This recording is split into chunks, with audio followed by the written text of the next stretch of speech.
qu'est-ce que tu fais? Pourquoi tu n'investis pas? Moi, je me suis vu monter à Paris et avec les franchisés, séquestrer le directeur de la franchise dans un hôtel. Donc au lieu de renouveler dans le couple le partenaire, vous avez renouvelé les entreprises finalement. Mais tout peut s'arrêter du jour au lendemain. Bonjour à tous, bienvenue dans ce nouveau podcast, premier podcast de ma chaîne YouTube. Bienvenue si vous arrivez pour la première fois sur cette chaîne que je viens de lancer grâce à mon vidéaste qui a eu une super idée de lancer cette nouvelle chaîne de podcast parce que effectivement je reçois beaucoup de questions qui vont un petit peu plus loin souvent que l'investissement immobilier, l'entrepreneuriat. Alors je vous fais beaucoup de visites sur des biens immobiliers sur ma chaîne principale, donc Robin Aldin, projet locatif, où on parle vraiment d'investissement immobilier et j'ai trouvé intéressant l'idée de lancer une nouvelle chaîne de podcast où on va aller un petit peu plus loin, où vous allez apprendre à peut-être mieux me connaître, mieux connaître aussi des invités que j'aurai l'honneur d'accueillir ici sur la chaîne de podcast pour justement parler d'entrepreneuriat, parler d'état d'esprit et puis parler un petit peu plus sur la stratégie globale quand on est investisseur, entrepreneur, pour que vous puissiez un petit peu vous imprégner de tout ça, ces discussions qu'on a un petit peu en off souvent, hors caméra, quand on rencontre des entrepreneurs, des investisseurs. Et c'est vrai que j'ai la chance d'être en contact avec beaucoup d'entrepreneurs, beaucoup d'investisseurs. Et je me suis dit, c'est quand même dommage de ne pas vous faire partager ces discussions qu'on peut avoir un petit peu en off. Et donc, j'ai voulu lancer cette nouvelle chaîne de podcast. Donc, bienvenue à tous. Je vais sûrement en pleine recherche de nom de chaîne. Donc, bonjour Vadrouille. Et vous pouvez me dire en commentaire si vous avez une idée de nom pour cette chaîne de podcast. On va parler d'entrepreneuriat immobilier, des fois d'entrepreneuriat, des fois d'immobilier. Et puis aussi, on a tendance à l'oublier, quand on veut investir dans l'immobilier massivement, on peut considérer que c'est de l'entrepreneuriat immobilier à grande échelle et c'est ce que j'ai envie aussi de développer sur la chaîne. Pour cette première vidéo podcast, j'ai l'honneur d'avoir Didier et Dominique et Vadrouille bien sûr qui se fait entendre, qui est présente aussi. On est chez eux ici dans un lieu atypique à La Cachette et je suis super content de vous accueillir pour ce premier podcast parce qu'évidemment c'est des amis, on est quand même très proches et puis vous avez un parcours aussi très inspirant qui a été mené de réussite mais aussi de difficultés. Et c'est un petit peu l'idée de la chaîne, c'est de montrer un petit peu toutes les étapes par lesquelles on passe. Quand on veut entreprendre, il y a pas mal de barrières, d'étapes à franchir. Et puis, on en tire des leçons, on avance. Et ce que j'aime beaucoup dans votre parcours, c'est que vous avez adapté votre vie entrepreneuriale à votre mode de vie aussi. Et souvent sur Internet, on a l'impression que quand on entreprend, il faut se lever à 5h du matin, prendre une douche froide, il faut baver, il faut que ce soit dur. Qu'est-ce qu'on fait? Ah oui, alors oui. Ça se voit pas. Mais justement, je trouve que c'est un bon compromis, la vie et le parcours d'investisseurs, d'investisseuses, d'entrepreneurs que vous avez eu, et qui est adapté aussi avec un mode de vie qui est aussi agréable et c'est ce qu'on veut quand on est libre aussi financièrement, c'est pas avoir toutes les contraintes mais finalement d'un salarié et pour avoir des éventuels futurs bénéfices plus tard. Donc officiellement bienvenue sur la chaîne pour cette première vidéo, je suis ravi de démarrer cette première vidéo avec vous deux. Nous aussi, Nous Nous, Merci Robin. on est ravis Eh de démarrer avec toi. Parfait, C'est vrai franchement. que tu nous as proposé ça et on trouve que le principe est sympa et puis on va essayer de discuter tranquillement et puis de nous faire part à tout le monde de notre expérience. Exactement. Entre guillemets. Et puis voilà. Tout à fait. Dominique. Pour faire la petite présentation et d'introduction, on se connaît depuis plusieurs années maintenant. Donc vous avez démarré par un parcours plutôt classique en étant salarié, etc. Vous allez expliquer un petit peu tout ça. Et puis vous avez créé plusieurs finalement investissements et entreprises. Vous avez créé une cabane, en particulier Dominique qui a beaucoup développé une cabane dans les arbres qui générait, alors maintenant vous l'avez vendu, mais qui générait un chiffre d'affaires de quasiment 100 000 euros par an. Donc là on va pouvoir en parler parce que pour développer une cabane dans les arbres, où c'était un peu précurseur à l'époque, pour arriver à ce type de revenu, c'est assez incroyable ce que vous avez réussi à faire. Je connais peu d'investisseurs qui arrivent à développer avec un seul bien locatif de tels revenus. Après, vous avez aussi développé une conciergerie qui a très bien fonctionné avec plus d'une 50aine de biens en location courte durée, donc bien développé assez rapidement, vous avez aussi revendu. Aujourd'hui, un nouveau concept là justement d'événements dans un lieu atypique, originaux. un concept de paddle aussi, donc on pourra en parler, et puis plein d'autres choses. Donc voilà, c'est très riche, très varié, des projets complètement différents. Complètement. Et du coup, c'est ça que je trouve très riche dans un parcours comme le vôtre.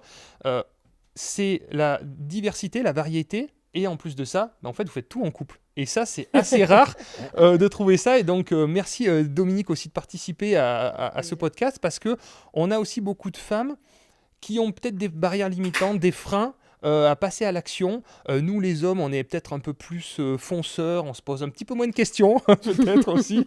Et donc, c'est bien d'avoir l'avis justement d'une femme vraiment entrepreneuse, pas sous le couvert de son mari, mais aussi à part, où tu entreprends aussi beaucoup de choses toute seule, chapeautées aussi ensemble, mais je veux dire, où tu es aussi partie prenante vraiment, toi-même qui lance des actions vraiment de toi-même, etc., qui entreprend seul aussi. Donc c'est bien d'avoir ton avis, et puis aussi comment ça s'organise aussi dans un couple, parce que je pense qu'on a beaucoup d'entrepreneurs, d'investisseurs qui peuvent être bloqués par justement la moitié ou le moitié masculin, qui peut aussi freiner, et comment arriver à trouver les arguments pour convaincre. Donc voilà, on a pas mal de sujets, on est chez vous, on est à la maison, c'est parti. Pour ceux qui ne me connaissent pas, je m'appelle Robin Aldin et je dirige la société Projet Locatif qui propose des investissements immobiliers rentables sur toute la France. Nos 80 conseillers, qui sont tous des multi-investisseurs passionnés, sont répartis sur tout le territoire et ont déjà réalisé plus de 1300 opérations rentables pour nos clients. Que vous souhaitiez acheter ou vendre votre bien locatif, notre équipe spécialisée peut vous aider. Le lien est en description. Et bon retour à la vidéo et bon podcast. Donc, est-ce que vous pouvez vous présenter rapidement et puis se lancer un petit peu dans le vif du sujet, dans vos parcours, ce que vous avez fait, par quoi vous avez commencé? Est-ce que vous vous êtes dit, depuis tout petit, je veux être entrepreneur? C'était une évidence depuis le début, ou finalement l'idée a mûri au fur et à mesure du temps? Comment ça a germé un petit peu tout ça? Dominique, vas-y, commence. Donc, moi, je suis Dominique, mariée à Didier depuis de longues, belles années. Notre histoire a commencé à l'école de commerce. Donc, déjà, on avait tous les deux envie de faire quelque chose dans l'entrepreneuriat, puisque c'était vraiment l'école Dédié. dédiée à ça. On créait déjà des mini-entreprises quand on était en 3e année, je crois. Donc, du coup, on s'est rencontrés en première année de l'école de commerce. Et puis on ne s'est plus quittés. Et puis encore aujourd'hui, on entreprend toujours parce que ça a toujours été un peu notre moteur un peu. Ouais, Notre moteur, notre lien. moteur et notre façon de voir les choses. En fait, on a toujours eu envie de faire des choses, et puis toujours on se dit tous les jours, et qu'est-ce qu'on pourrait faire encore et encore. Donc c'est un peu ce qui nous aide à avancer. Ça nous anime tous les matins. Voilà, ce qui nous anime, c'est exactement ça. On a envie de faire quelque chose, et le matin tu te lèves, tu te dis aujourd'hui il y aura quelque chose de nouveau. Et tout le temps dans notre parcours, ça a toujours été quelque chose de nouveau, et ça a permis de passer plusieurs caps, des caps difficiles, comme tu le disais tout à l'heure. Ouais. Mais voilà, on a essayé à chaque fois de rebondir et puis de trouver des concepts qui changent des habitudes. Ouais. Pourtant, on a commencé par un parcours de salarié. Les deux, ouais. On a commencé par travailler chez un patron, commencer au début, moi j'étais vendeur de voitures, donc tu vois, ça n'avait rien à voir avec ce que je fais. Ouais. Moi, je travaillais dans une agence immobilière. Voilà, donc tu vois. C'est 8h midi, 14h donc salariés midi. tous les deux. Tous les deux. Donc au lieu de renouveler dans le couple le partenaire, vous avez renouvelé les entreprises finalement. C'était un choix. Voilà, on a choisi ça. Voilà. Et puis les entreprises, Ça je peut peux être dire une bonne idée. qu'on a beaucoup voyagé, parce que Domi, tous les 6 mois, elle me disait tu vois, j'en ai marre de ce boulot. Quand j'étais salariée, je ne pouvais pas rester longtemps au même endroit. Donc oui, même là, déjà, au bout de 2-3 ans, je me disais, bon là, maintenant, je commence à m'ennuyer. Hop, je fais autre chose. C'est vrai. Donc j'ai fait de l'accueil, j'ai fait plein de choses. Et c'est ça aussi qui nous a poussé à toujours avoir des idées nouvelles, en fait. Des idées nouvelles, et puis de permettre de se renouveler. Tout à fait. Surtout, un couple, c'est exactement, ça dure ça dans le temps, ça vit, et ça évolue. Tu as des gamins au début, après tu les as plus, donc il faut s'adapter à ce mode de vie qui est différent. Et on a créé justement une activité au moment où notre enfant est parti. Il est allé faire ses études sur Bordeaux. Il fallait combler ce vide, et la cabane est arrivée à ce moment-là. Voilà. D'accord. Exactement. On avait anticipé, mais 2-3 ans avant, on s'est dit qu'est-ce qu'on va faire des week-ends quand il sera parti. Ok. Donc du coup, on a dit on va faire une cabane dans les arbres, mais on va la louer que ponctuellement. D'accord. Après, notre fils est parti et la cabane s'est louée tout le temps. Mais Incroyable. dans l'idée, c'était vraiment ça, c'était combler un peu ce vide qui allait Mais ça, c'est une arriver. super idée parce que c'est vrai que j'entends dire autour de moi, il y a beaucoup de couples qui ont du mal à se retrouver une fois que les enfants sont partis, ça déstabilise un petit peu l'équilibre. Et le fait de rebondir sur des activités comme ça, il y a plusieurs étapes dans une vie. Quand tu commences à travailler, que tu sors du giron familial, que tu commences à travailler, après quand toi tu as un enfant, et ensuite quand tu as un enfant ou plusieurs, et ensuite quand tu redeviens un couple normal sans enfant, et ensuite quand tu arrêtes tes activités. Voilà, il y a plusieurs étapes, et donc il faut les passer les unes derrière les autres. Alors nous, plus d'activités, je ne pense pas que ça soit possible. Parce que, ça sera une activité différente. Voilà, et des activités, ça permet de rencontrer du monde, d'être toujours c'est vrai, c'est super agréable. Faire quelque chose. Il n'y a pas de routine. Non, en plus. C'est ça qui est super. Je pense que c'est le mot qu'on déteste le plus. Mais oui, mais c'est vrai que, bon, alors après, il y a des gens à qui ça peut plaire, c'est oui, vrai. Oui, bien sûr, bien sûr. Pourquoi pas. Mais c'est que dans l'entrepreneuriat, chaque journée est différente et c'est hyper passionnant.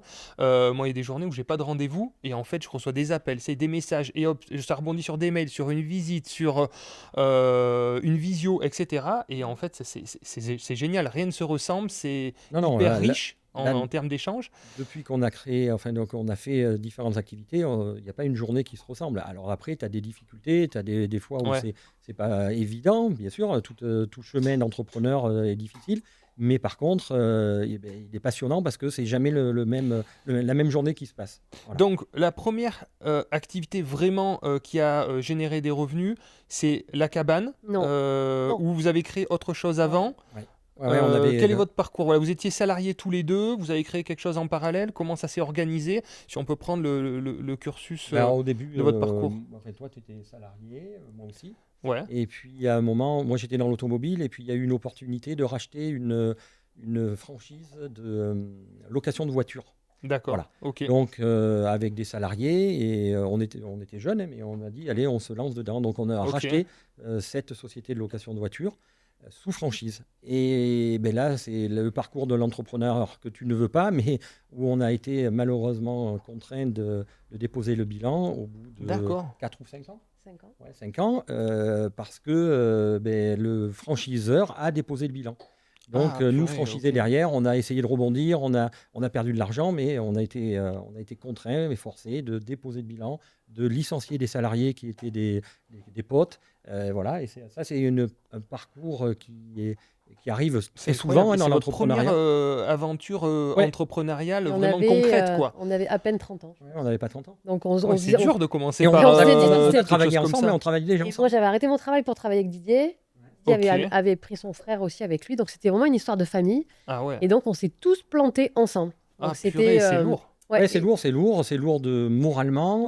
En France, et financièrement. Financièrement, moralement, c'est dur aussi parce qu'en France, tu n'as pas le droit à déposer le bilan, tu n'as pas le droit à avoir un échec. Tu serais aux États-Unis, c'est une expérience, mais ici en France, c'est mal vu. On te regarde d'un œil comme si tu avais tué quelqu'un. Donc voilà, et on a essayé de limiter la casse au niveau financier par rapport aux fournisseurs et tout ça, mais quand tu es contraint et forcé, ça va tellement vite que tu n'as pas le choix, quoi. Donc, voilà. Surtout en plus, là, vous étiez tributaire de cette enseigne, c'était indépendamment de votre activité, nous, votre on avait volonté. Nos clients, on avait une agence qui... C'est d'autant plus dur. On était sur 4 villes. Ça ne suivait pas. 4 villes, 25 personnes. Ah oui, quand même, c'est pas mal. Mais oui, quand on a déposé le bilan, tu vois, on est arrivé à des choses. Moi, je me suis vu monter à Paris et avec les franchisés, séquestrer le directeur de la franchise dans un hôtel pour essayer de retirer, de récupérer notre argent. Et on n'y est pas arrivé. C'est passé dans la presse et tout, mais on n'est pas arrivé à... Et voilà. Mais c'est un parcours qui nous a forgé, par contre. Ah oui. Déjà, ça te forge moralement vis-à-vis des autres, mais vis-à-vis ensemble, parce que ça peut faire exploser. On était tous dans la même galère, on était vraiment au bas, on s'est dit, maintenant, comment on fait pour remonter, quoi. On ne pouvait pas toucher plus le fond. Voilà. Donc après, tu as des dettes financières, et qu'est-ce que tu peux faire? C'est retourner dans le salariat. Donc on est retourné dans le salariat. Je suis revenu vendre des voitures. D'accord. Après, j'ai vendu des produits diététiques, et puis après, je suis passé délégué vétérinaire dans un gros labo. Et là, pendant une quinzaine d'années, toi, Domi? Moi, j'ai fait de l'intérim. Je savais pas ce que c'était l'intérim. Là, pour le coup, j'ai compris ce que c'était. Putain, c'est dur. Mais bon, c'était une expérience aussi. Ben Et ouais. ensuite, j'ai trouvé un job super sympa dans un centre de bien-être où je D'accord. me suis éclatée pendant 10 ans jusqu'à ce qu'on fasse la cabane. Super, ouais, dis donc, ben c'est... Ben oui, et puis là, c'est les besoins primaires. Hein, c'est qu'est-ce qu'on gagne à la fin du mois Ouais. pour pouvoir manger. Ouais. On avait notre fils, on Il avait avait plus de 3 ans, voiture, Valentin. on n'avait plus de voiture, on avait plus rien. On avait la maison, et puis C'est après, incroyable. il fallait se dire, ben là, on n'a pas le choix. On va aller travailler, on sait faire, on va aller travailler. En fait, ça apprend aussi, ça forge en fait. Quand on vit des moments difficiles comme ça, tiens, on a un peu le syndrome souvent où on se dit, quand on vit un peu dans le confort, ben, du coup, on n'a pas les nerfs, on n'a pas la niaque. Et là, en fait, quand tu touches le fond, où tu dis, ben, en fait, ça y est, je dois aller travailler, ben, du coup, en tant que salarié dans des métiers qui sont pas forcément évidents, assez difficiles, et ben, en fait, ça te développe des compétences aussi, après, qui vont pouvoir te servir pour développer après des entreprises aussi. Et Donc oui, après, tu c'est un réfléchis mal pour un bien, Ouais. je veux dire, Ah oui, ça, complètement. ces Ouais. Mais ça, on expériences-là. le dit après, mais Alors, ouais, ça tout à dépend fait. comment on les vit aussi. Et vous l'avez bien vécu, vous avez rebondi, et une période sûrement difficile, c'est là où il Ah faut oui, être oui. fort Mentalement. Surtout mentalement. qu'en fait, on a apprécié la situation de salarié parce qu'on s'est dit, ben, enfin, on a un salaire qui tombe tous les mois. Ouais, Donc, ouais. on va pouvoir remonter comme ça. On n'a plus de salariés à s'occuper. On était quand même content d'être libérés de tout ça. On était Ouais, libérés. des Oui, on est contraintes et tout ça. Moralement, non, t'es mais- libéré. ouais, voilà, Mais exactement. ouais, On et n'est pas puis- content, mais on avait un poids en moins parce que ça a vraiment été un Ouais, poids ouais, Ouais, sacrée énorme sur période. nous. Oui, Ouais. c'était Sacrée période. difficile. Et puis quand tu entraînes des gens dans ta perte, Toute quoi, la Ouais, famille c'est est- hyper oui, dur. voilà, toute c'est la- hyper toute la dur. C'est famille hyper était dur. dedans. Et après, tu rebondis. Et puis après, tu réfléchis. Moi, j'étais dans ma voiture. Ouais. Je faisais des milliers de kilomètres. J'avais 18 départements au début. Ah Quand oui. j'étais délégué vétérinaire. Ouais, c'est pas mal. Et donc, je m'en allais le mardi, je rentrais le vendredi. Tous les vendredis, ils me disaient, et si on faisait ça? Et si on faisait ça? Et puis, on Ah réfléchissait ouais, à chaque ça fois. a trotté quand même. On Ça a réfléchissait à trotté. chaque fois à se dire. Et puis, on avait toujours fait dans l'IMO. Et un jour, on a eu l'idée de faire cette cabane dans les arbres. Ouais, tout à fait. Qui donc- c'est qui a eu l'idée? Comment c'est arrivé en fait cette idée? Parce que quand on va entreprendre, des fois on cherche des idées, vous en avez C'était sur la plein, vous en plage. éliminez beaucoup aussi, mais du coup, Bah, sur la l'histoire- plage, plein mois d'août, je pense qu'on s'est dit, tiens, qu'est-ce qu'on pourrait faire à la rentrée? Et là, c'est là on s'est dit, bah, Valentin va bientôt partir. Moi, je me suis dit, il faut que je trouve quelque chose. Parce que mon travail de salarié me convenait, mais j'avais envie de faire autre chose. ok. Et donc, on s'est dit, tiens, une cabane dans les arbres, c'était vraiment au début des cabanes. Donc, on s'est dit, ça pourrait être un super concept. Et Didier me dit, bah, je vais t'emmener en week-end, tu vas voir, je vais te montrer un truc. Et c'est on sur- part à Biscarrosse. Ok. Et là, il me dit, surprise, et on arrive devant une magnifique cabane. Ah ouais. C'était c'était les premières. Parce qu'avant, les cabanes, elles étaient toilettes sèches et sans Ouais. électricité. Et celle-là, elle était haut de gamme.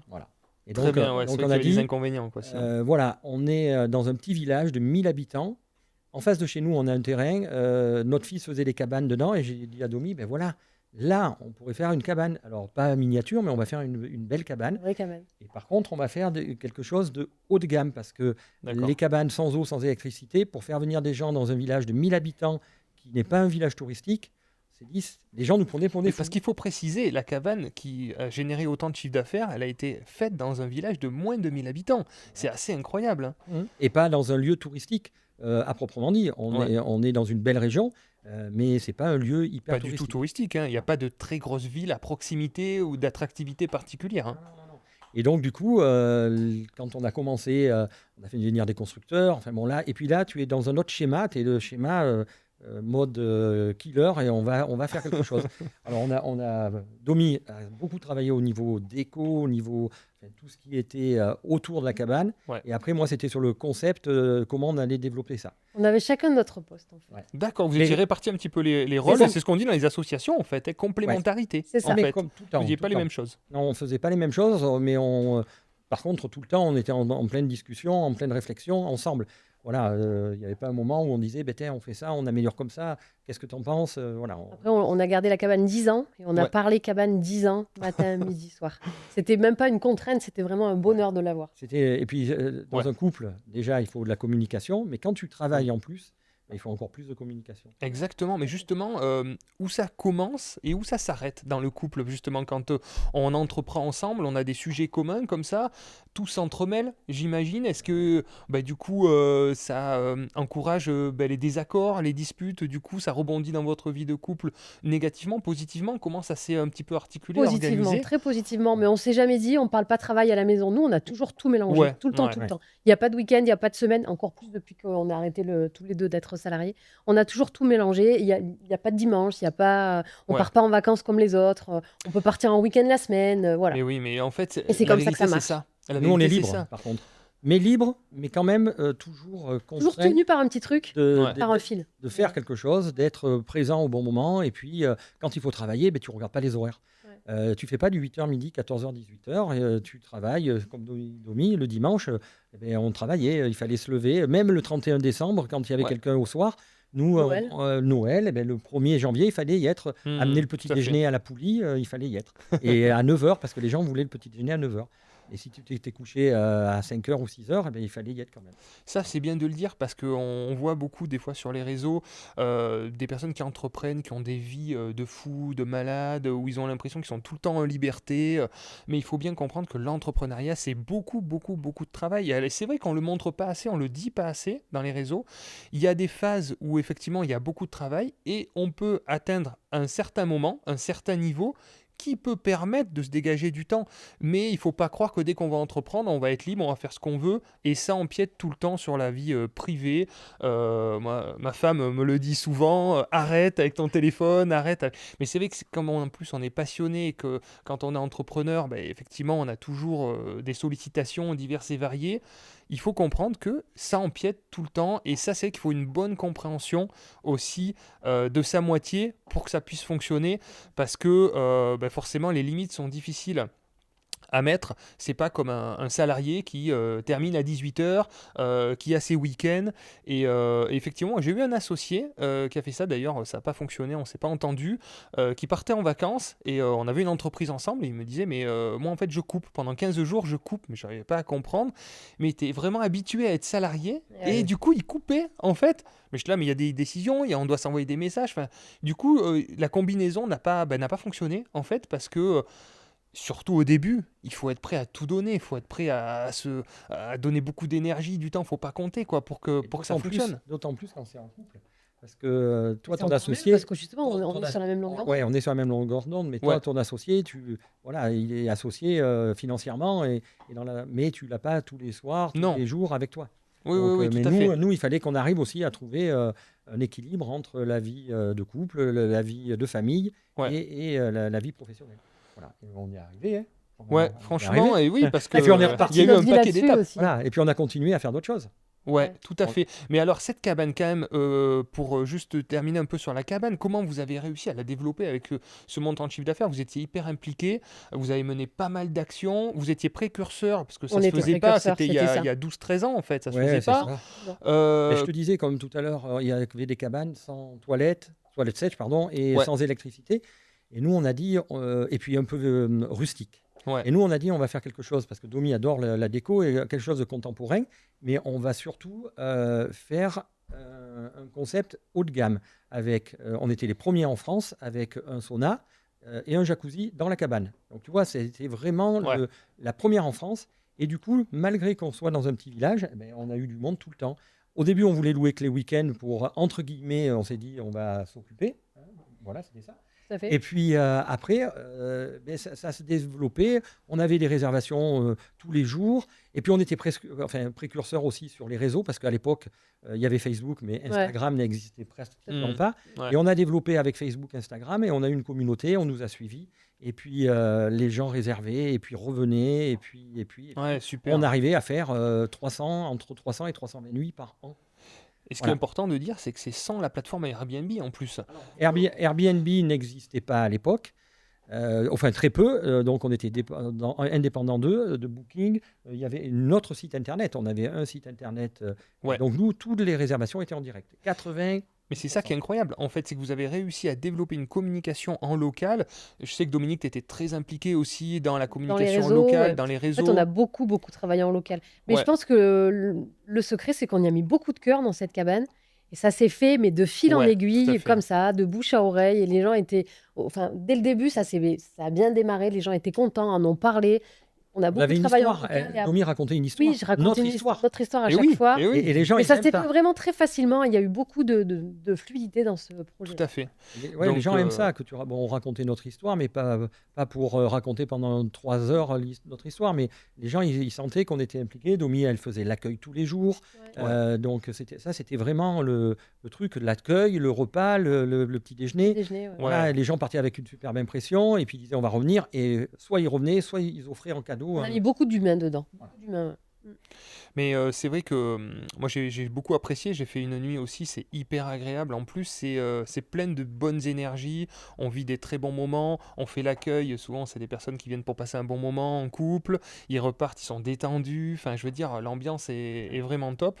Mais c'est vrai qu'en tout cas, ça a été vraiment un vrai beau travail en local pour réussir justement à développer cette communication dans les comités d'entreprise, dans les BNI, voilà. Et après, effectivement, la mayonnaise prend petit à petit. Il y a le bouche à oreille qui commence à prendre. L'office de tourisme, mais il y a encore les offices. Les offices parce de tourisme. qu'on était aussi les premiers. Maintenant ouais. Voilà. Ça a été aussi notre volonté première. Cette cabane, ce concept n'existait pas ici. Ouais. Et c'est un peu toujours c'est ce que disait Didier tout à l'heure. C'est votre fer de lance. Ouais, tout le temps. Tout à fait. Qu'est-ce qu'on fait? Qu'est-ce qu'on pourrait faire qui n'existe pas encore?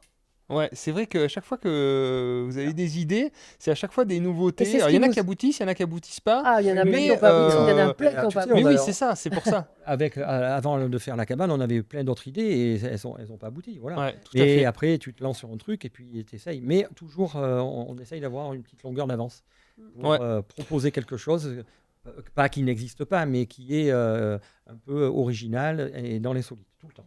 Non, c'est super.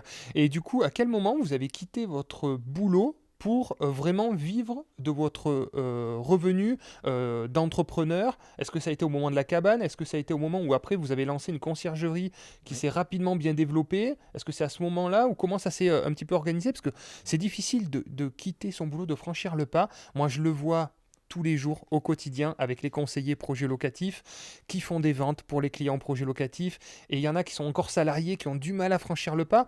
Mais si on ne franchit pas le pas, on ne se donne pas le temps et la possibilité de développer son entreprise. Et moi, j'ai vu par expérience beaucoup de conseillers projets locatifs ou d'entrepreneurs qui restaient salariés et qui avaient pourtant un bon potentiel de développer des entreprises et de réussir dans l'entrepreneuriat, mais ça ne fonctionnait pas parce qu'il manquait de temps, parce qu'ils restaient salariés, ne voulaient pas prendre de risques. Quand on est entrepreneur, il y a un moment où il faut prendre du risque et il faut sauter dans le vide. Et à contrario, je vois aussi des conseillers qui sautent dans le grand bain et qui se donnent les moyens et qui n'ont pas le choix de réussir. Et quand on n'a pas le choix de réussir, forcément, on développe des compétences qu'on n'imagine même pas en soi, où on se dit, en fait, il faut que j'y aille, et donc ça fonctionne beaucoup mieux. Ouais, non, c'est sûr, ça fonctionne. Et je pense que c'est un déclic, en fait. Ça se fait, entre guillemets, un peu tout seul. Moi, j'ai arrêté quand on a vu que la cabane, en fait, parce qu'au début, on avait fait la cabane pour les week-ends et les vacances. Voilà. Et ensuite, la cabane a marché direct. Et du coup, ça nous a occupés tous les jours. Donc, on faisait et notre travail et la cabane, mais on voyait bien qu'on ne pouvait pas tout faire à la fois. Ouais, ça coinçait. Donc, au bout d'un moment, j'ai dit, moi, j'arrête. Moi, j'arrête mon travail et je me consacre que à la cabane. Donc, on a loué encore plus, on a fait encore plus de choses. Au début, on faisait faire le ménage, etc. Après, nous, on a vraiment tout pris en charge. Donc là, ça a été la première décision. Et ensuite, on a monté la conciergerie. Quand la conciergerie a bien tourné, Didier a décidé d'arrêter. Super, vous avez fait en parallèle, du coup, comme ça. On a tout fait en parallèle, parce que déjà, on a été échaudé une première fois. Bien sûr. On s'est dit, ça nous a quand même... ça a été notre on a pris des risques financièrement, on commence à sortir la tête de l'eau. La cabane marche. Domi, tu quittes ton travail, tu t'occupes de la cabane, c'était ça.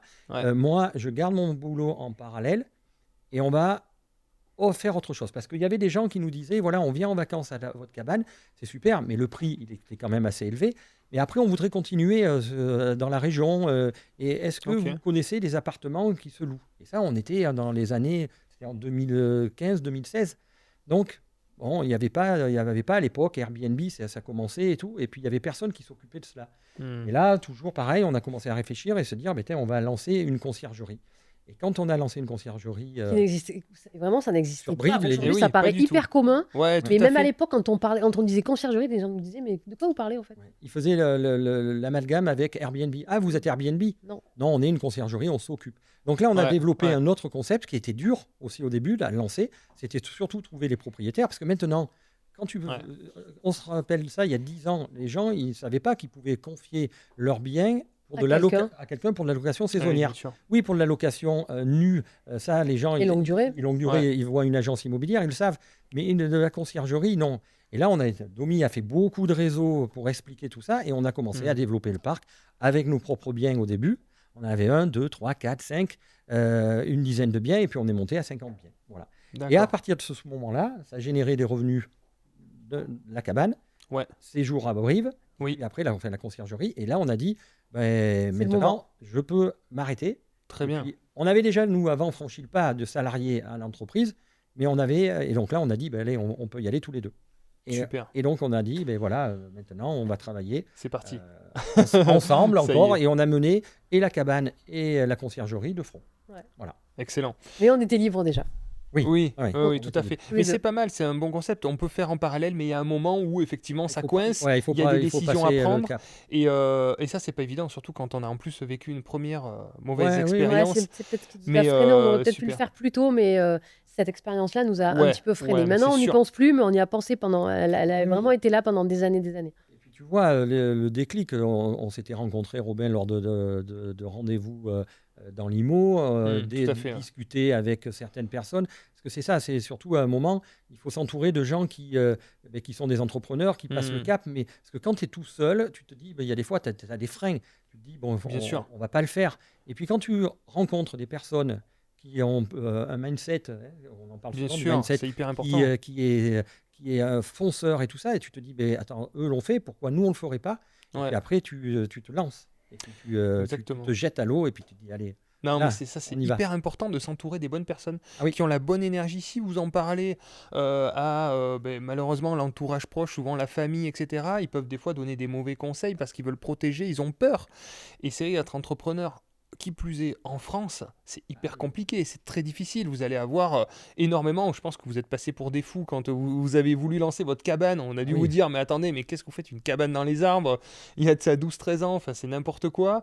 Une conciergerie, ça n'existait pas. Enfin bon, on est confronté et on doit lutter. Au lieu d'être aidé, d'avoir des conseils, des stratégies et être porté, on doit lutter contre certaines énergies qui vont essayer involontairement, mettre des bâtons dans les roues en disant mais attends, mais tu es sûr, t'as pensé à ça, mais t'as pensé à ça, mais fais gaffe à ça. Et en fait, on n'a pas besoin de ça. On a besoin au contraire d'être aidé, d'être poussé un peu, encouragé, parce que c'est déjà dur de se lancer, on prend des risques. Et en face, on a des personnes qui, au contraire, veulent nous protéger et nous tirent vers le bas. Et on attire très vite des gens qui nous ressemblent quand même. Ouais. Ça, c'est assez impressionnant parce qu'après, on s'est rendu compte qu'en fait, on avait plein d'amis entrepreneurs, que nos relations changeaient. Les relations changent. Les relations bien changent. sûr. C'est obligé. Parce que quand tu es salarié et que tu fais les week-ends... c'est tes collègues de travail, obligatoirement. Et après, tes collègues ils deviennent des entrepreneurs comme toi. Oui, tout à fait. Tu changes de registre. Mais c'est bien. Mais par contre, c'est vrai que l'entourage proche, des fois, par peur ou pour te protéger, bien sûr. Ils te mettent des barrières où nous, on a quand même été baignés dans un environnement familial entrepreneur. La famille de Domi ou de mon côté, on a toujours été... Il y a eu des graines qui ont été semées. Ah oui, énormément. On serait pas comme ça aujourd'hui. On a essayé de semer la même pour notre fils. Voilà, c'est ça. Ouais, tout à fait. Et qui commence déjà. Son papa avait une idée par jour et quand on était jeune, on se disait mais comment il pense à tout ça? Et du coup, nous, c'est un peu ce qui nous a aidé à faire ça. On a été élevés comme ça. Ouais. Ok. Mon père, il se levait le matin. Une idée nouvelle. Le dimanche, et je te parle de ça, j'avais 14-15 ans, donc tu vois, ça remonte. Et on était en train de manger le poulet familial, là, tu sais, le dimanche midi. Et il dit, le poulailler, on devrait en faire un gîte rural.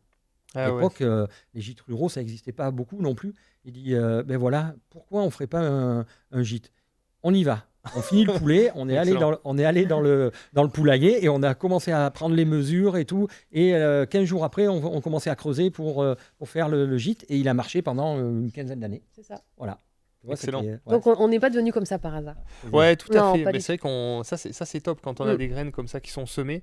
Mais effectivement, moi, quand on rencontre beaucoup de personnes et quand on est passionné par ce qu'on fait et qu'on trouve que c'est vraiment le Graal. Enfin, moi, si vous me suivez, l'investissement immobilier, je trouve ça exceptionnel. On a la possibilité de lever des fonds et finalement de capitaliser comme ça avec un effet de levier monstrueux. Je vois les capacités d'emprunt de certaines personnes qui ne sont pas utilisées. En fait, quand je les vois, je me dis, mais en fait, il faut que tu investisses. Qu'est-ce que tu fais? Pourquoi tu n'investis pas?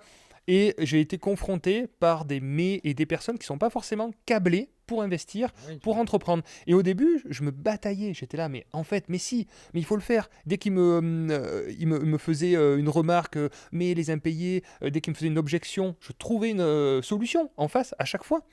Et au bout d'un moment, je m'épuisais parce qu'en fait, je me rends compte que certaines personnes ne sont pas faites, ne sont pas câblées.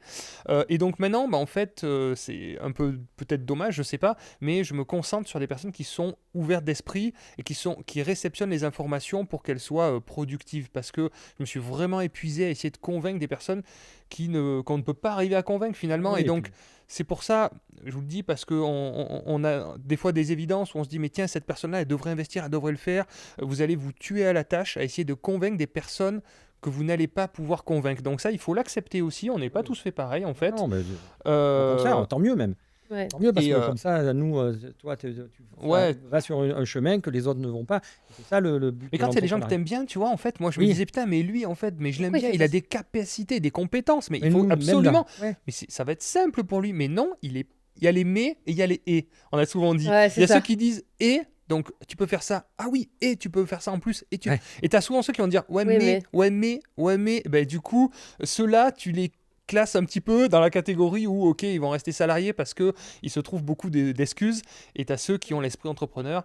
Et donc, il ne souvent. faut pas essayer de convaincre non plus parce que moi, je parle aussi beaucoup d'investissement financier, pas uniquement de nos activités, mais investissement en crypto, investissement.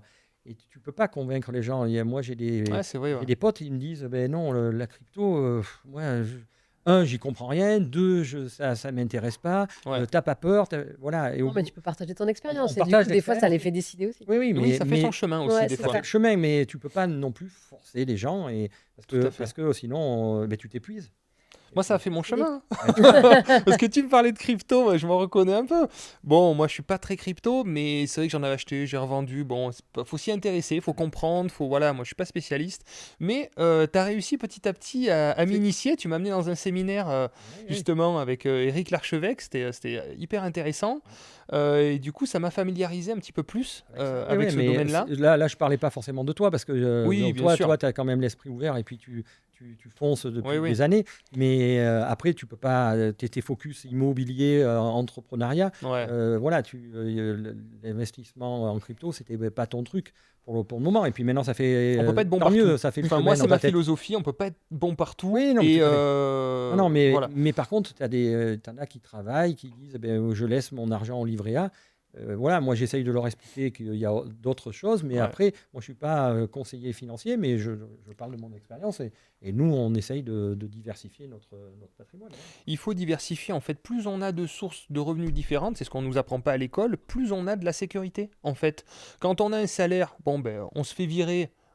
Terminé, plus de salaire. Malheureusement, la première expérience, c'était pas de votre faute, mais il y a eu 25 personnes qui se sont retrouvées sans salaire. Mais c'est hyper risqué, en fait, d'être salarié et de n'avoir qu'une seule source de revenus. On a l'impression, on nous a dit depuis toujours, c'est la sécurité. Ce n'est pas la sécurité, c'est une forme de sécurité, mais tout peut s'arrêter du jour au lendemain. Alors que quand on a... Alors, je suis en train de casser tout le micro.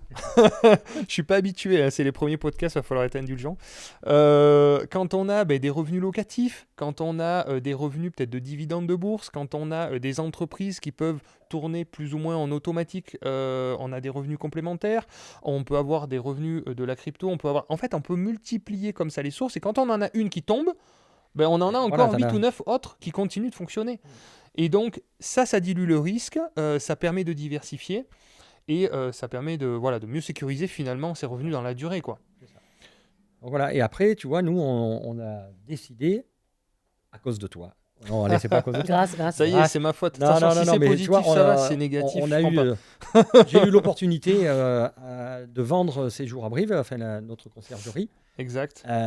Et du coup, Et de vendre la cabane. et de aussi vendre la grâce à cabane. Robin. Exactement. et- Il y a et eu tout cet ça. arbitrage. Voilà, tu vois, il y a un arbitrage à faire parce que c'est pas quelque chose de facile. On n'était pas vendeur. Et puis on nous a dit, on vous achèterait bien vos entreprises. Donc là, on a dit, bon, ben, on ne veut pas vendre, mais allez, on va discuter.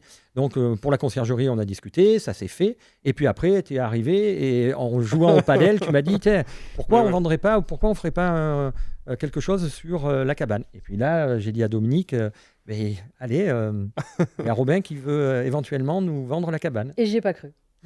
Au début. Mais oui, mais c'est Non, clair. je me suis dit, c'est pas possible. Mais c'est génial, en fait. Oui, parce que c'est ça, C'est une le- amie, moi, qui a acheté, du coup. Ouais. Mais c'est ça la vie d'une entreprise. Ouais, Les t'as créé, tout à opportunités, fait. les Tu l'as opportunités. créé, Les opportunités, ouais, tout à fait. opportunité, puis tu la crées, puis tu la vends, tu la cèdes, et puis En tu fait, passes ça à autre chose. renouvelle. Et tu passes à autre chose. Au bout de 10 ans, bon, voilà, peut-être C'est un besoin de cap. changement. Non, c'est un cap. On met un coup de pied dans la fourmilière, on se remet un peu en difficulté, on repart Bah, à zéro, sinon, tu c'est hyper stagnes. dynamisant. Soit tu gardes vraiment toutes tes activités, mais tu avances pas à pas, soit tu Ouais. arrêtes. Et là, du coup, grâce à ça, on a pu faire autre chose. Tout Si on à n'avait fait. pas vendu, on serait resté dans notre petit. Oui, petit confort. cocon, ouais, Voilà. petit confort, ouais, tout Ouais, à oui, fait. oui, parce que là, Ça nous a mis un petit coup de pied pour faire autre la chose. cabane fonctionnait très bien, et puis on savait la faire fonctionner. On Tout à l'aimait, fait. on l'aimait beaucoup. Oui, et puis la conciergerie, maintenant, ça allait de mieux en mieux parce qu'on prenait des biens de plus en plus, et puis le marché Airbnb, location saisonnière explose, donc Ouais, voilà, tout à fait. Ah, c'était beaucoup plus facile qu'au c'était plus départ. facile qu'au début. Hein. Donc, Ouais. voilà. Mais c'est à ce moment-là qu'il faut dire aussi, c'est le moment de vendre, quoi. Ouais, tout à fait. Ben là, il faut être aligné, il faut voilà, avoir envie de renouveler. Et je trouve que c'est bien quand on est entrepreneur, on a fait un peu le tour aussi, des fois. Et voilà, quand on a atteint un peu son plafond. Voilà, alors c'est vrai que dans l'entrepreneuriat aussi, c'est pareil, en termes de direction aussi, il faut prendre des directions qui sont, terme un peu américain, scalables, qui peuvent vraiment se développer aussi. Je vois beaucoup d'entrepreneurs qui donnent beaucoup d'énergie dans une direction où en fait ils vont être capés. Et je pense que c'est hyper important des fois de prendre du recul, de regarder le potentiel finalement du business, de ce qu'on a entrepris. Est-ce qu'il est duplicable? Est-ce qu'on va pouvoir un jour ou l'autre se détacher de cette activité ou pas? Ou est-ce qu'on va toujours être tributaire de cette activité? Et je pense que c'est hyper intéressant de regarder la direction qu'on prend parce que tout n'est pas scalable, tout n'est pas duplicable et tout n'est pas possible de déléguer. Donc je pense que c'est bien aussi, avec le recul et l'expérience que vous avez maintenant créé plusieurs entreprises, donc une aussi passion, où vous prenez Voilà, beaucoup de plaisir. Là, c'est plus patient. Parce que Que passion maintenant. Voilà. quand on a arrêté, On s'est retrouvé sans rien encore une fois. là, Et ouais, et le là, vide total. Oui.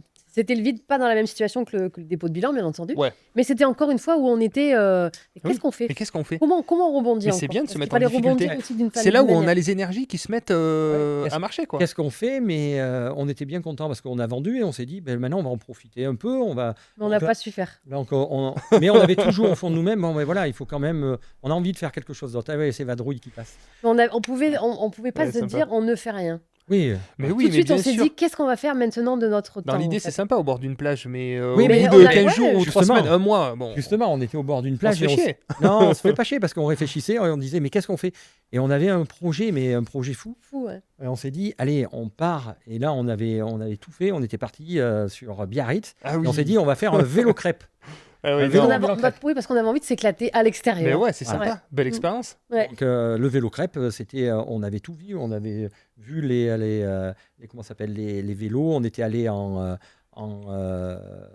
à Londres pour Ah oui, savoir pour le- comment, ouais, pour le vélo crêpe. Exact. On avait tout monté le concept. Bon, après, on n'a pas réussi à finaliser, mais comme toute entreprise, Ouais. tu commences et puis il y a un Il y en a moment qui où fonctionnent, il y en a il y en a qui qui fonctionnent fonctionnent pas. pas. Et puis après, on s'est dit, ben, Le concept était sympa. L'idée était Ah, super l'idée était originale. top. Et puis pendant un temps, en fait, vous y allez pendant non, mais nous, un voilà. an, 2 On ans, voulait en 3 ans. fait partager l'année en deux. 6 mois, on restait ici l'hiver, on faisait Ouais. de l'immobilier, on faisait de la rénovation d'appartements. Et 6 mois l'été, on partait à la mer. Mais en fait, c'est ça que j'adore dans votre parcours, c'est qu'à chaque fois, il y a des expériences de vie en fait qui ont fait que c'est pas de l'entrepreneuriat où on est dans un bureau avec un néon et on bosse comme des fous. Et en fait, vous avez à allier de tout le parcours de votre parcours d'entrepreneur et d'investisseur, parce qu'on va pas parler, mais il y a beaucoup d'immobilier aussi dans votre parcours.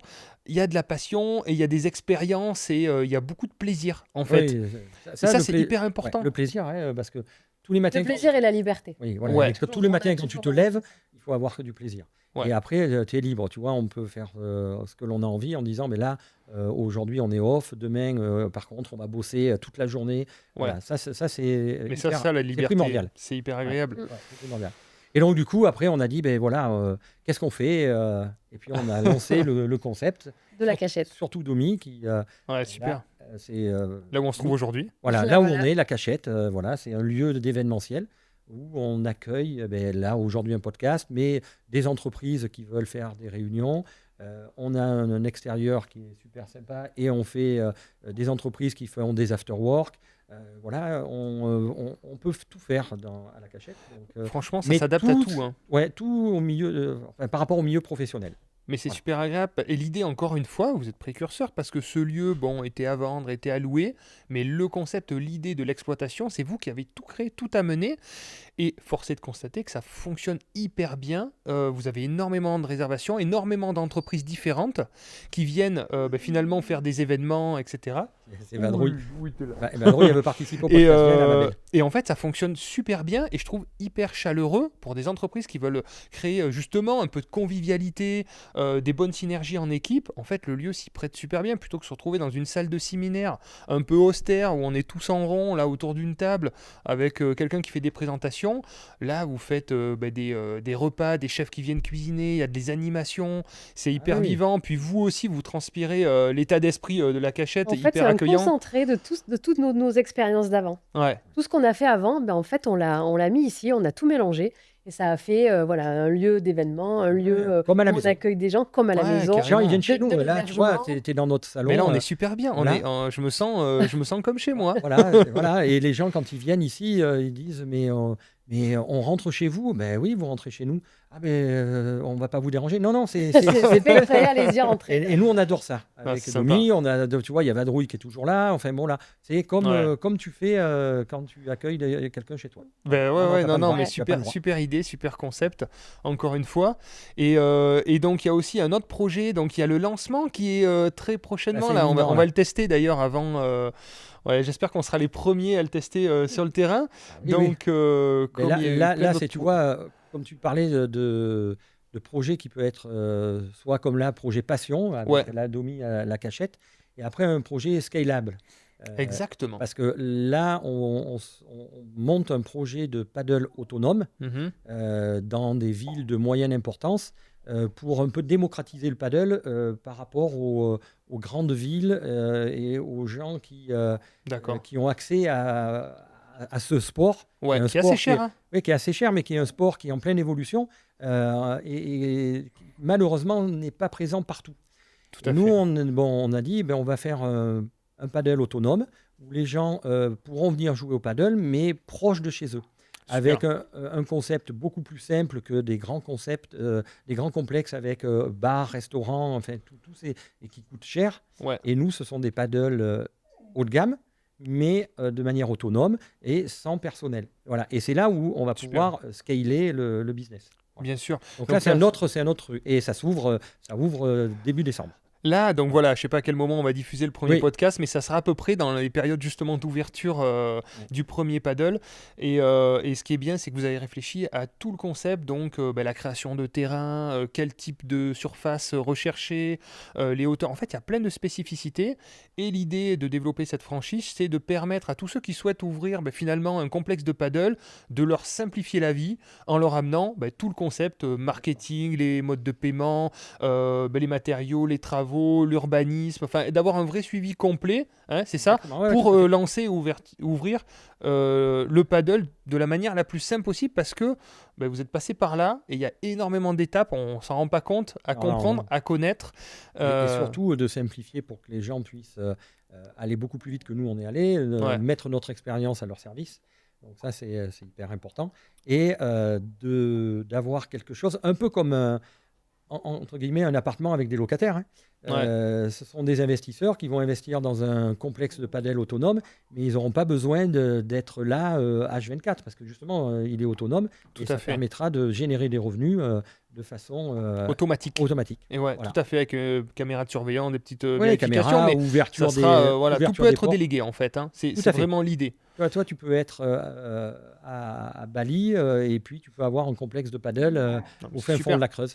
Voilà. Donc, il peut y avoir des investisseurs qui s'intéressent à ce concept et des entrepreneurs. Donc, de toute manière, dans la description, on mettra votre contact. S'il y a des personnes qui souhaitent du coup investir dans le concept, créer leur propre concept en région. Voilà. Et ce qui est intéressant, justement, dans l'idée, c'est de rendre le paddle accessible. Parce que moi, je joue beaucoup au paddle. On joue beaucoup ensemble. Et c'est vraiment sympa. C'est un sport que j'adore. Et c'est un sport qui a le plus grand taux de rétention de joueurs. Donc, les joueurs, une fois qu'ils ont commencé à jouer, à prendre du plaisir, ils restent. Et ils continuent à jouer pendant des années et des années. C'est addictif, contrairement à des sports où on se lasse un peu. Le paddle, en fait, les joueurs continuent de jouer dans la durée. Et là, au niveau des prix, c'est hyper intéressant parce qu'en fait, vous allez, grâce à ce concept autonome, ouvrir justement le paddle à des personnes qui ont peut-être un petit peu moins de moyens et tout ça pour pouvoir jouer. Voilà. Il n'y a pas de raison que ce soit réservé finalement à une élite, à des personnes qui ont les moyens. Tout le monde a envie de jouer et je trouve que le concept est top, quoi. Voilà. Mais tout ça parce qu'on fait de l'autonomie et que l'on ne met pas à disposition des bars, restaurants et où tu as moins de personnel à gérer, quoi. Ouais, tout à fait. Oui, un jour. Et en fait, ça dépend. On sait jamais tout le monde. Avec Domi, on ne sait jamais ce qu'on va faire. Non, mais l'idée de créer quelque chose autour du paddle nous a traversé l'esprit aussi. Bien sûr. Mais faire des événements dans un lieu comme ça pourrait être aussi une idée. Pourquoi pas, on ne sait pas. En fait, là, le paddle, on se rend compte qu'il y a beaucoup d'entrepreneurs et il y a beaucoup d'investisseurs aussi qui gravitent autour de ce monde-là. Nous, on joue en journée. D'ailleurs, ça, c'est un truc qui m'a toujours fasciné, moi. Quand je bossais et je voyais beaucoup de gens chez eux. Jamais qui c'est ces gens qui sont chez eux en pleine journée. Mais en fait, c'est des entrepreneurs, c'est des investisseurs. C'est des gens qui ont créé leur propre entreprise, leur propre liberté. Et donc là, au paddle, on retrouve ces personnes-là. Oui, tout à fait. On retrouve des entrepreneurs, des investisseurs, principalement, des gens qui ont un peu les moyens aussi. Et donc, effectivement, il y a des événements qui se tournent autour du paddle. Moi, j'ai fait plusieurs affaires immobilières. J'ai fait des ventes aussi avec justement des participants du paddle qui avaient des entreprises. Ça m'a fait des bons contacts. Et on n'en parle pas assez, mais le réseau, en fait, je suis en train de découvrir que c'est hyper intéressant. Donc moi, j'ai un réseau un peu national avec Internet. Mais en local, c'est vraiment porteur. Quand vous êtes dans des petites et moyennes villes ou même dans des grandes villes. C'est la taille idéale pour faire du réseau ici. C'est hyper productif, c'est hyper intéressant. On peut vite connecter parce que les entrepreneurs manquent un peu des fois de connexion, se sentent un peu seuls. Et donc, tout le monde a envie un peu de connecter et se rencontrer. Et des fois, des associations se créent. Parce qu'on s'entend bien, on a des compétences complémentaires différentes qui font que ça fonctionne bien. Donc, tu vois, c'est comme à la maison, Vadrouille, elle participe au podcast. Exactement, elle est tout à fait d'accord. D'ailleurs, j'ai vu ce qu'elle a dit avec ce que j'étais en train de dire, elle valide. Donc, elle valide tout. Non, mais très bien. Donc, écoutez, franchement, beau partage, c'est très très bien. Par rapport, justement, si on peut terminer, je sais pas, Domi, par rapport à des femmes qui ont souvent... Il y a beaucoup d'hommes, franchement, qui investissent, qui entreprennent, et les femmes sont pas assez nombreuses. Ça manque. Je pense qu'il y en a de plus en plus, parce qu'il existe des réseaux essentiellement féminins. Bouge ta boîte, le pouvoir d'entreprendre. Il y a de plus en plus de femmes qui entreprennent. Ah, mais c'est bien de connaître ces réseaux-là, justement. Beaucoup dans le bien-être. On fait beaucoup d'ateliers ici dans le bien-être et je me rends compte qu'il y a beaucoup de femmes dans le bien-être qui entreprennent seules. La semaine dernière, on avait un groupement de 10 femmes dans l'esthétique, dans la beauté, dans tout ça. Et c'était essentiellement des filles qui entreprennent toutes seules, qui ouvrent leur petit business et je pense qu'il y en a de plus en plus. Il y en a de plus en plus. C'est vrai, j'ai l'impression que les mentalités, heureusement, évoluent, changent aussi, parce qu'on est quand même dans ce monde un peu patriarcal. C'est l'homme qui travaille, qui ramène un peu l'argent à la maison, les femmes qui entreprennent des fois. Maintenant, ça s'ouvre un peu plus, mais si c'est pas la femme qui s'occupe des enfants, machin, ça peut être un peu... Il y a encore un petit peu encore ce poids-là. Il y a beaucoup de partage de tâches quand même. Ouais, donc c'est bien, ça évolue dans le bon sens, mais il faut tenter, et surtout en plus pour tous les jeunes qui regardent, quand on n'a pas grand-chose à perdre, on peut entreprendre sans argent au début en fait. Il y a plein de choses qu'on peut faire, on peut créer aujourd'hui des business, plein de choses en ligne ou même dans le physique sans investir beaucoup d'argent et risquer beaucoup à part du temps. Donc au pire, vous perdez du temps, mais au mieux, vous gagnez votre liberté, vous rebondissez, vous faites des expériences, vous développez des compétences. Donc c'est vrai que moi je suis tenté de dire, en France, oui, on s'en plaint beaucoup de la France, il y a beaucoup d'impôts, il y a encore plus, on le voit en ce moment, des nouvelles lois. C'est assez compliqué, mais on a quand même des possibilités en France qui permettent d'entreprendre. Donc il faut arrêter aussi de dire la France c'est nul, on ne peut pas entreprendre. Ce discours, moi, je trouve que il est un peu faussé. Bien sûr, il faut connaître les règles, il faut développer des compétences, de l'expérience, mais on peut entreprendre en France, c'est possible, on peut se lancer, il y a des aides, il y a des gens qui sont là pour aider, et on peut le faire et ça fonctionne. Tranquille. C'est pas un long fleuve tranquille. C'est un long fleuve, mais pas c'est ça. Voilà. Forcément tranquille. Mais après, tu récoltes ce que tu sèmes.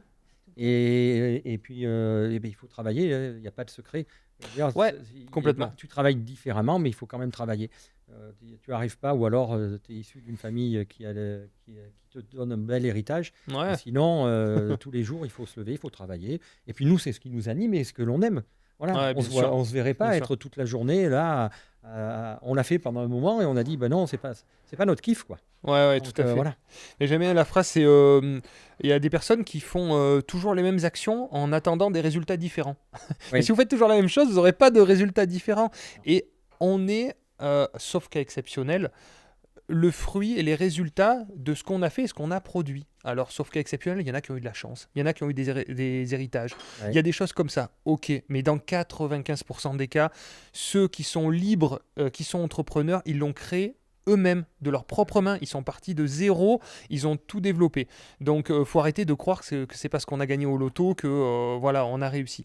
Donc, il faut aussi se remettre en question et se dire, ok, les résultats que j'ai aujourd'hui, en fait, c'est le résultat, c'est le fruit finalement des risques que j'ai accepté de prendre, de l'effort que j'ai été prêt à fournir, et il faut arrêter de mettre la faute sur les autres. C'est l'État, j'ai pas de chance, etc. Oui, on part pas tous avec les mêmes bagages au début, c'est ok, d'accord, on n'a pas tous la même éducation, on n'a pas tous eu les mêmes chances, ok, mais vous pouvez en faire une force aussi. Et ça, c'est à vous remettre en question aussi, et à vous prendre par la main vous-même, et à passer à l'action, parce que personne ne le fera à votre place, quoi. Non, personne ne le fera, ça c'est sûr, personne ne le fera. Et par contre, c'est gratifiant tous les jours. Tu rencontres des personnes différentes. Là, nous, depuis qu'on a la cachette, tu vois, c'est un concept nouveau. Mais par contre, c'est riche d'enseignement. Tous les jours, on a quelqu'un de... Plein de gens qu'on n'aurait pas rencontrés. Plein de gens qu'on n'a pas rencontrés, qui te font partager leur expérience, qui te donnent des idées, qui te félicitent, qui t'encouragent. Et voilà, mais bon, il ne faut pas attendre non plus de tout le monde des mots bienveillants en disant bravo, c'est bien. Tous les jours, tout à fait. Il faut y aller. Tout à fait. On est un peu seul, il faut croire en soi, et puis avancer, et puis se donner les moyens. Mais en tout cas, merci pour ce beau partage d'expérience. En plus, en couple, franchement, c'est très généreux de votre part. C'est un exercice en plus difficile. Vous êtes les premiers à passer sur la chaîne. Donc, bravo. Vous pouvez envoyer les likes, les commentaires de soutien. Je mettrai les liens donc, de la cachette, du concept de paddle. Si vous souhaitez avoir plus d'infos. Et puis écoutez, n'hésitez pas à m'aider à développer cette nouvelle chaîne. Plus il y aura de commentaires, de likes, de partages, plus on pourra faire connaître ce nouveau contenu. J'espère que ça vous plaira. On va accueillir des gens d'origines différentes, des investisseurs, des entrepreneurs. Chacun va partager son expérience et comme ça vous pourrez petit à petit vous imprégner un petit peu de toutes ces informations, toujours dans un seul but, c'est de vous aider à passer à l'action, parce que quand on est entrepreneur, on est content d'avoir fait pour soi, mais on aime bien aussi partager et aider tous ceux qui ont besoin aussi pour franchir le pas, pour passer à l'action. Donc si ça peut vous inspirer, vous aider, ça nous fera plaisir et on est là pour ça. À bientôt, pensez à vous. Merci Robert, parce que c'était super sympa. Avec plaisir, on a passé un bon moment. Franchement, c'était très sympa. Super cool. À bientôt. Merci, ciao. Ciao.